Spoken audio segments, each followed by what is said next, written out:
Sveiki gyvi, trumpas reportažas iš vietos, kur mes dabar esam. Tai yra paplūdimys, Barcelona. Ir mes atėjom išsimaudyti, nuplauti savo prakaitą po kelių šiltų, karštų dienų be dušo. Ir Laurynas ateina toksai mačo visas. Iš tikrųjų žmonių čia labai daug. Gavom rekomendacijas visada žiūrėti savo daiktus. Aš nežinau, ar tai yra kaip Palanga. Palangoje tikrai irgi labai daug žmonių šiuo metu. Ne tik šiuo metu, šiaip vasarom. Laurynas atėjo išsimaudyti. Palanga, bet ne močiučių. Šiaip geras vanduo, man tai patiko visai. Jo, šiaip šiltas pakankamai. Jo, tikrai nėra. Palyginus, ką turėjom Portugalijoje, tai čia labai šiltas vanduo. Jo, nu matai, čia labiau toks už Barceloną. Viduržemė čia labiau toks. Toks, jo, biški kita vieta.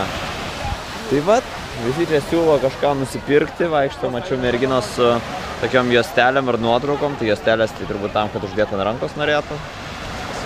Kad turėtum sumokėti tiesiog. Turime ir legendinius eifeliukus. Jo, apie juos šiek tiek plačiau, vėliau, tai va.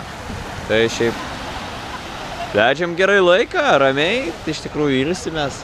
Čilinam. Būsim Barcelonoje dar 2 dienas. 2 dienas, rytoj va tyrinėsim. Šiandien iš vis atvažiavom Barceloną nuo pat ryto ir nieko nepamatėm.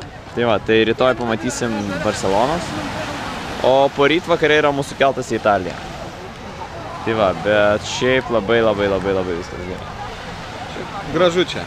Jo, gavom net tropikai jaučiasi. Gavom nuolaidą keltui tik todėl, nes trečiadienį išplaukėm. Tai mūsų labai simbolinė kaina 69 eurai. Ja. Beveik 69 danguje.